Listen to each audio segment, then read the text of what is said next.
Hello दोस्तों। स्वागत है आप सभी का हमारे यूट्यूब चैनल पर। आज हम देखेंगे क्लास 7th की एनसीईआरटी चैप्टर नंबर 1 और पहले चैप्टर का नाम है समानता। समानता का मतलब क्या होता है? देखिए, समानता किसी भी धर्म, जाति, अमीर गरीब और किसी भी प्रकार की गतिविधियों के साथ मतलब भेदभाव उनके साथ ना किया जाए। ठीक है, तो इसी को हम बोलते हैं समानता। सिंपल सा।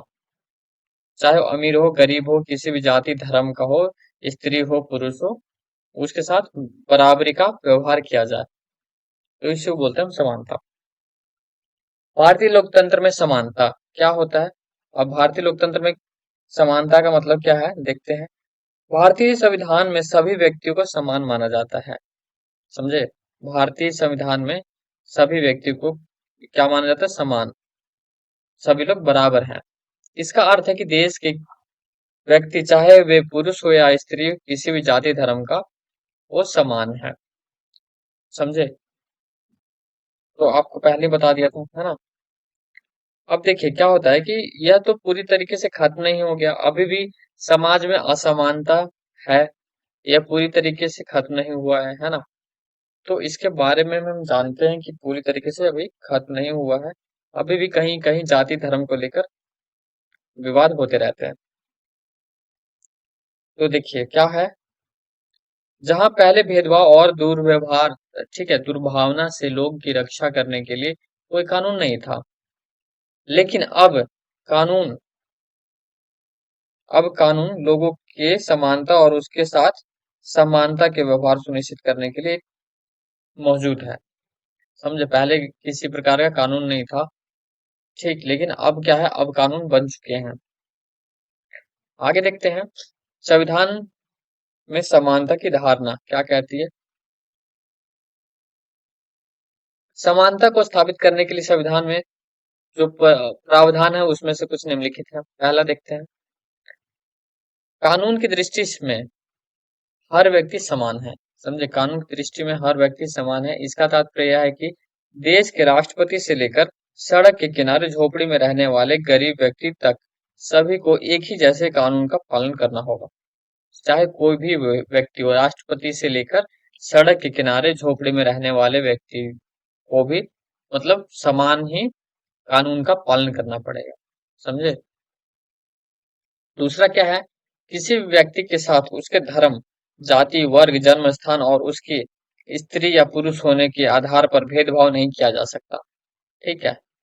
क्या दूसरा क्या है कि किसी भी व्यक्ति के साथ उसके धर्म, जाति, वर्ग, जन्म स्थान और उसके स्त्री या पुरुष होने के आधार पर भेदभाव नहीं किया जा सकता।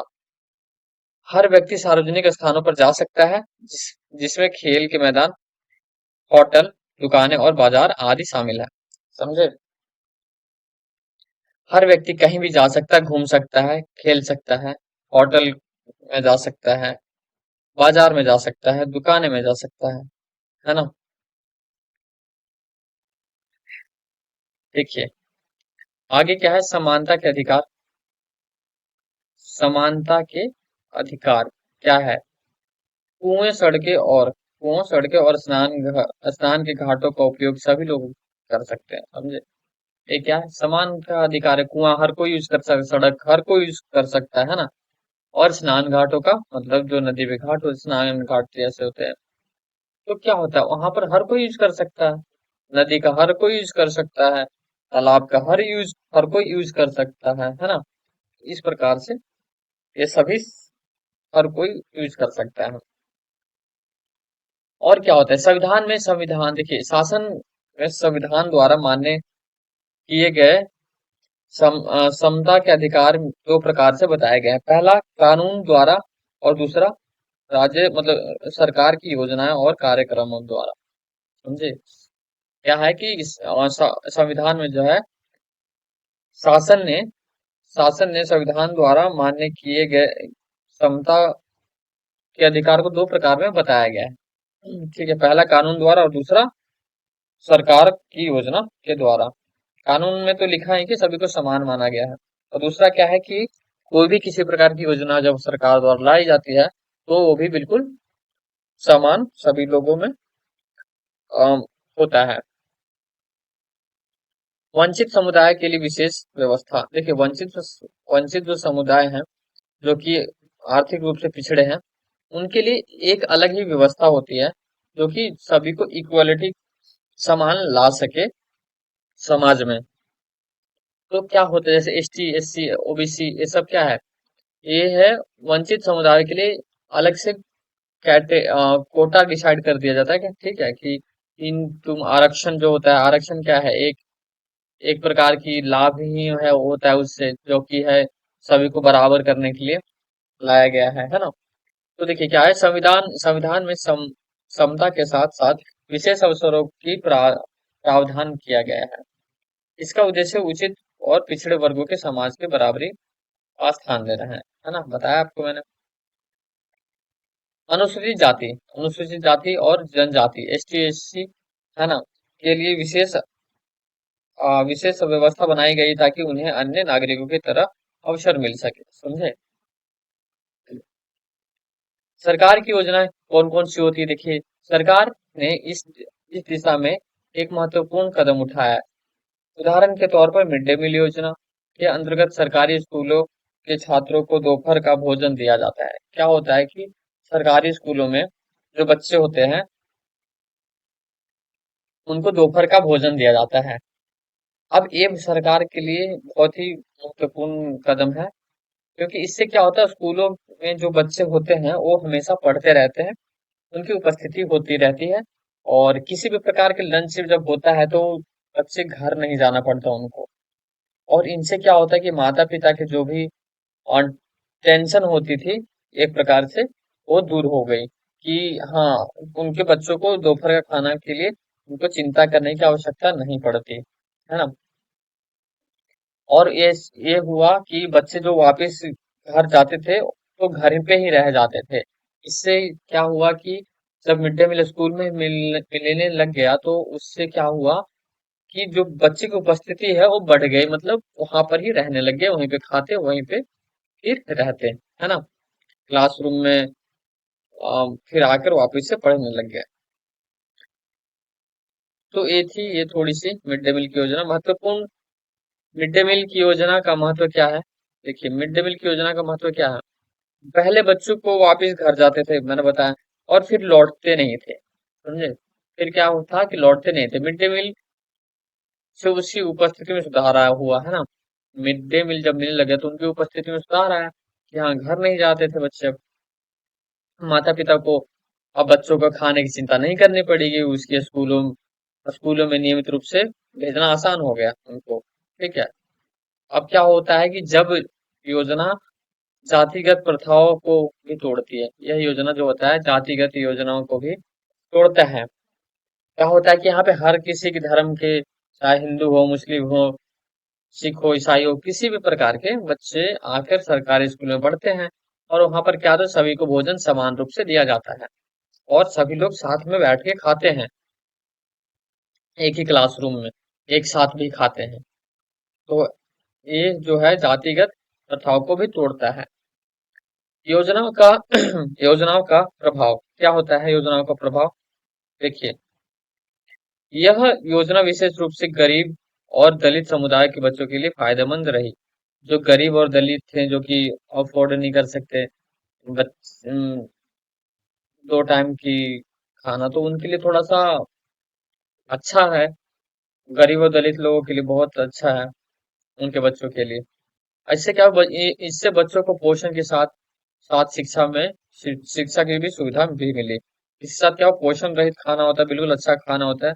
टीचर लोग पहले खाने को टेस्ट करते हैं, उसके बाद ही बच्चों को खिलाया जाता है, समझे। पहले टीचर लोग भी खाते हैं, पहले टीचर को ही दिया जाता है खाना। अब मैं पढ़ता था सरकारी में, तो बहुत ही ज्यादा, मतलब बेस्ट क्वालिटी का खाना मिलता था, ऐसा नहीं खराब खाना मिलता, बिल्कुल अच्छा खाना, टीचर भी उस खाने को खाते थे। उसके बाद बच्चों को दिया जाता था खाना। तो ये बहुत बढ़िया चीज है। भोजन बनाने के लिए विशेष महिलाएं निश्चित की गई थी, ठीक है, जो मिड डे मील कार्यक्रम की सफलता को प्रमुख हिस्सा है। तो ये कुछ स्कूलों में है कि महिला स्कूल में बनाती है, ठीक है, लेकिन हमारे यहाँ पे बाहर से खाना आता था बन करके। अवसरों की समानता क्या है? अवसरों की समानता कि सरकारी कार्यक्रम ने ठीक है, सरकारी कार्यक्रमों ने अवसरों की समानता बढ़ाने में महत्वपूर्ण भूमिका निभाई है, लेकिन अभी भी कई क्षेत्रों में काम काफी बाकी है। ठीक है, कई देशों में स्कूल की जाति, धर्म, आर्थिक स्थिति आदि के आधार पर भेदभाव किया जाता है, लेकिन मिड डे मील की योजना इन भेदभाव को कम करती है। बिल्कुल सही बात है।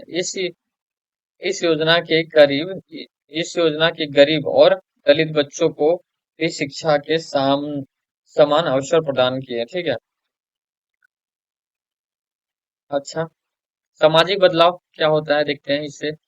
इस कार्यक्रम में समाज में सकारात्मक बदलाव लाने की मदद की। ठीक है, लाने में मदद की।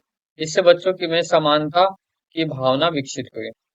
यह योजना आगे भी समाज में समानता और एकता बढ़ाने में महत्वपूर्ण भूमिका निभाएगी। बिल्कुल सही। ठीक है, ये सारे बदलाव आए सामाजिक समाज में। ठीक है, आगे देखते हैं समग्र निष्कर्ष क्या होता है। निष्कर्ष क्या निकलता है कि देखिए, मिड डे मील की योजना न केवल बच्चों की उपस्थिति और पोषण में सुधार किया, बल्कि समाज में जातिगत और आर्थिक भेदभाव को भी कम किया। यह एक महत्वपूर्ण कदम है, लेकिन अभी भी समाज में भी सुधार की जरूरत है, ताकि सभी को समान अवसर मिल सके। ठीक है। अन्य लोकतंत्रों में समानता के मुद्दे। असमानता की अस- देखिए, असमानता की अस्तित्व क्या है कि भारतीय लोकतंत्र की तरह अन्य लोकतांत्रिक देशों में भी असमानता का अस्तित्व है, और समानता के लिए संघर्ष जारी है। ठीक है, जैसे हमारे भारत में लोकतंत्र की तरह ही लोकतांत्रिक देशों में, ठीक है, वहां भी कहीं दूसरे देश में भी इसी प्रकार का असमानता अभी भी है, लेकिन इसके लिए अभी भी संघर्ष जारी है। यह समस्या सिर्फ भारत तक सीमित नहीं है, बल्कि पूरे विश्व में है। समझे? यह केवल भारत में ही नहीं है, ये पूरे विश्व में भी है। ये आप देख सकते हैं कहीं भी। अमेरिका का उदाहरण देख लीजिए, एक उदाहरण है अमेरिका का ही कि अमेरिका में अफ, अमेरिकी लोग जिन्हें पहले अफ्रीकी गुलाम के रूप में लाया गया था, आज भी भेदभाव का सामना कर रहे हैं। क्या होता है कि ये जो हुआ था, अफ्रीकी अमरीकी लोग अमेरिका में अमेरिकी लोग जिन्हें पहले अफ्रीकी गुलामों के रूप में लाया गया था, ठीक है, आज भी वो भेदभाव का सामना कर रहे हैं। 1950 के दशक में अफ्रीकी अमेरिकी लोगों को समान अधिकार दिलाने के लिए बड़े आंदोलन हुए थे। अमेरिकी में रंग भेदभाव अमेरिका अमेरिका में रंग भेद नीति के तहत सार्वजनिक स्थान पर अलग अलग सुविधाएं दी जाती है, जो कि असमानता को बढ़ावा देती है। समझे? रोजा पार्क का उदाहरण क्या है? रोजा पार्क क्या है? 1913 से 1905, 2005। ठीक है, 1913 से 2005। रोजा पार्क एक अफ्रीकी अमेरिकी महिला थी, जिन्होंने 1 दिसंबर 1955 में मोंटेगोमरी मोंटेगोमरी अलबामा में बस यात्रा के दौरान अपनी सीट के एक गोरे व्यक्ति को देने मना कर दिया था। ठीक है, क्या हुआ था कि एक बस यात्रा के दौरान क्या हुआ कि अपनी सीट एक गोरे व्यक्ति को देने से मना कर दिया था। तो इस घटना के कारण उन्हें गिरफ्तार कर लिया गया था। ठीक है, और यह मोंटेगोमरी बस बायकॉट का कारण बनी थी। रोजा पार्क एक अफ्रीकी थी। तो देख सकते हैं किस प्रकार से भेदभाव होते रहते हैं पूरे देश में, है ना। अफ्रीका में जब गांधी जी को भी उतार दिया गया था ट्रेन से, तो वो भी भेदभाव ही था, है ना। याद होगा आपको। नागरिक अधिकार आंदोलन।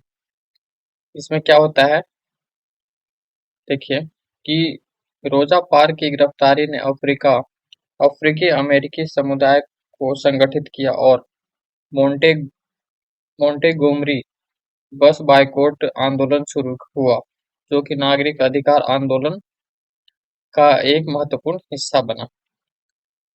अब क्या होता है, 1964 में नागरिक अधिकार अधिनियम ने नस्ल, धर्म और जाति के आधार पर भेदभाव को गैर कानूनी घोषित कर दिया। ठीक है, इस आंदोलन ने अमेरिका में नस्लीय समानता की दिशा में महत्वपूर्ण कदम बढ़ाया। आगे क्या है, समानता की दिशा में कदम। इस आंदोलन ने अमेरिका में सार्वजनिक स्थानों और सेवाओं में समानता लाने में महत्वपूर्ण भूमिका निभाई।